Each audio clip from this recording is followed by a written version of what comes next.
ययाति नाम के राजा हुए, उनके यहाँ यदु नाम के पुत्र हुए, जिन यदु महाराज से ही यह यदु वंश आगे बढ़ता है, जिसे आगे चल करके चंद्रवंश के नाम से भी जाना गया। और इसी चंद्रवंश में हमारे बाल गोपाल, हमारे इष्ट, हमारे सर्वस्व भगवान बांके बिहारी लाल का जन्मोत्सव हुआ है, जन्म हुआ है। तो परीक्षित जी, भगवान का जन्म होने वाला है, उससे पूर्व यदि आप थोड़ा सा विश्राम चाहें तो हम ये समय आपको दे सकते हैं।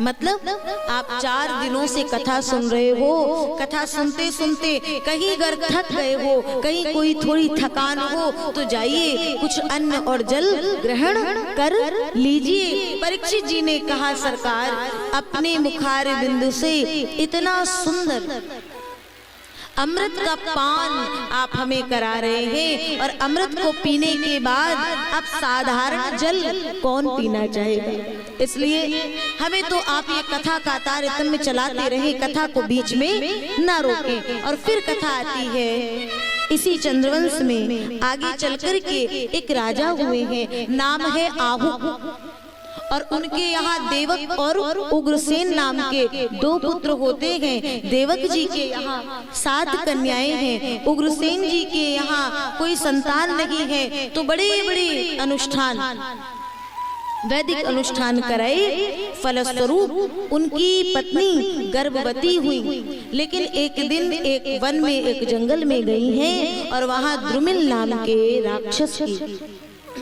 छाया उनके गर्भ पे पड़ी, जिसके कारण जब पुत्र उत्पन्न हुआ तो संतों ब्राह्मणों ने बताया, ये पुत्र तो है लेकिन सुपुत्र नहीं होगा, ये कुपुत्र निकलेगा, माता पिता की अवहेलना करेगा, अपमान करेगा, संतों ब्राह्मणों का अपमान करेगा।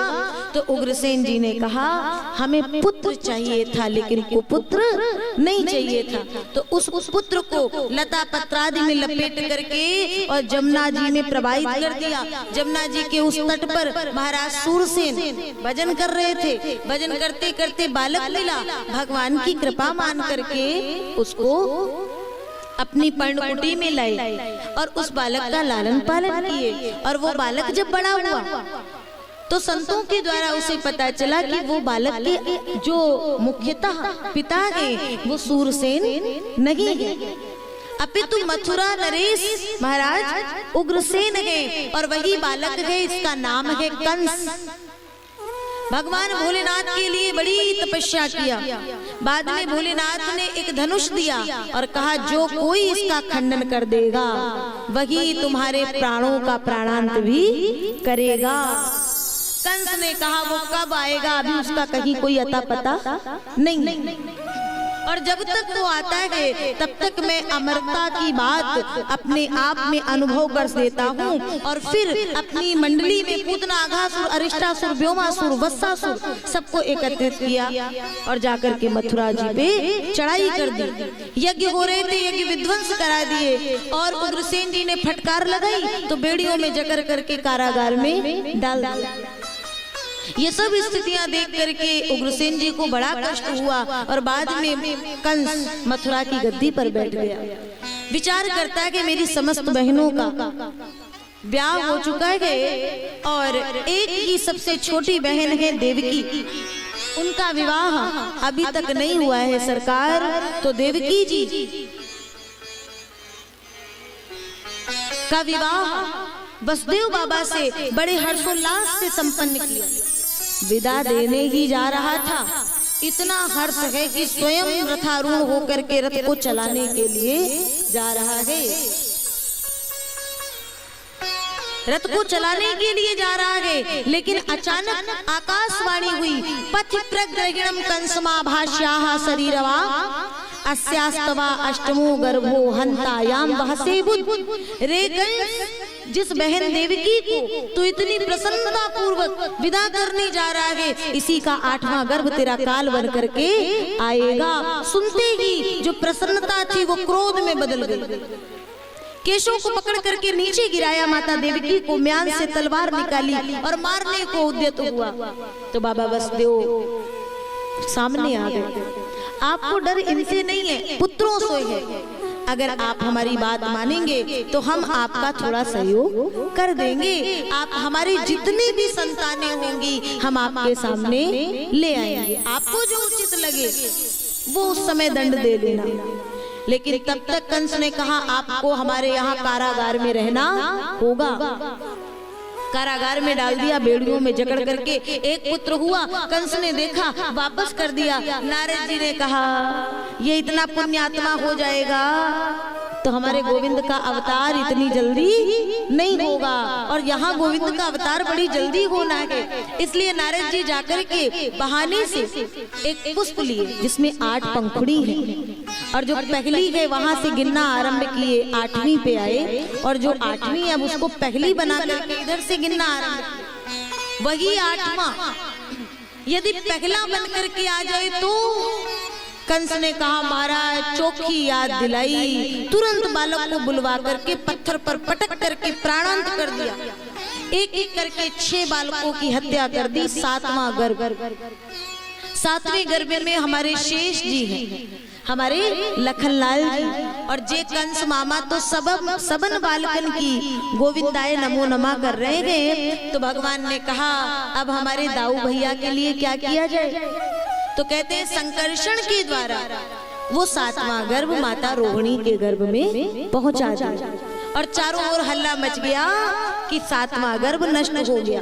अब 8वां आने वाला है, 8वां आने वाला है। सरकार भगवान नारायण ने योग माया को आदेश किया कि आपको कुछ समय के लिए वहां जाना होगा, और सरकार योग माया को आदेश कर दिए कि अगर आप इस कार्य में थोड़े समय का हमारा सहयोग करेंगी तो कलयुग में, कलिकाल में आप दुर्गा के नाम से पूजी जाएंगी। उसके पश्चात संतों का मत है 8वां आने वाला है। बड़े बड़े राजप्रासाद, बड़े बड़े ताले, बड़ी बड़ी बेड़ियां, बड़े बड़े पहरेदार लगा रखे हैं, और भगवान भादों का महीना है, अष्टमी तिथि है, काली अंधियारी घोर रात्रि है, और माता देवकी का कारागार आज मानो मंदिर बन गया। सामने से दिव्य तेज प्रकाश आया है, जो देखते ही सबके नेत्र बंद हो गए, और जब नेत्र खुले तो सामने परमात्मा चतुर्भुज रूप धारण किए हुए खड़े हैं। बोलिए लक्ष्मी नारायण भगवान की जय। और उसके पश्चात माँ ने देखा तो माँ ने कहा प्रभु देवता स्तुति कर रहे हैं, सत्यव्रतम सत्य परम त्रिसत्यम सत्यस्य योनिम निहितम च सत्ये सत्यस्य सत्यव्रत सत्य नेत्रम सत्यात्मकं त्वां शरणं प्रपन्ना। सत्य स्वरूप परमात्मा को प्रणाम करते हैं, और फिर कहते हैं माँ ने कहा, कह रही थी जल्दी आ, मैंने पुत्र बन के आने को कहा था, ये पिताजी बन के आने को नहीं कहा था। भगवान ने देखा माँ की प्रार्थना है, तो भगवान ने माँ की प्रार्थना को स्वीकार किया। 4 हाथ थे, 2 गायब किए, छोटे हो गए, और करते करते गोद में आ गए, शिशु रूप में हो गए। माँ ने कहा थोड़ा रो दो। बोले हम पे कौन सी विपत्ति आई है जो हम रोए? बोले विपत्ति नहीं आई है, इन भक्तों ने रो रो करके आपको बुलाया है, अब आप रो करके इनको बुला लीजिए सरकार। बोलिए भक्त और भगवान की। भगवान रोना आरंभ करते हैं, बोले ऐसे रोना जो मुझे ही सुनाई दे। और फिर भगवान ने जैसे ही वसुदेव बाबा को इशारा किया, सामने एक टोकरी है, बाबा ने जैसे ही लाला को उठा करके टोकरी में रखा, बेड़ियां खुलने लगी, और बेड़ियां खुली, लाला को लेकर के चले, ताले खुलने लगे, पहरेदार सो गए हैं, और वसुदेव बाबा चल दिए हैं लाला को लेकर के। यमुना मैया बड़ी ऊंचाई पे जा रही है, लाला का दर्शन कर रही है, और अर्धरात्रि में गए लाला को यशोदा मैया के बगल में सुला करके और कन्या को वहां से लेकर के आए हैं। प्रातः काल हुई, नंदराय जी जमुना मैया के तट पर बैठ करके गा रहे हैं, अभई तो नाय भयो जाने कब होए गो, मैं 75 को होए गयो जाने कब होए गो। और उसी समय नंदा और सुनंदा ने एक झीनी सी चदरिया हटा करके देखी तो आवाज लगाई जोर से, अरे होए गयो, होए गयो, होए गयो। अरे कहाँ भयो? अरे लाला भयो 75 के नंद बाबा ने मूछन में जो ताव दी और सब जोर जोर से गा रहे, एहे नंद के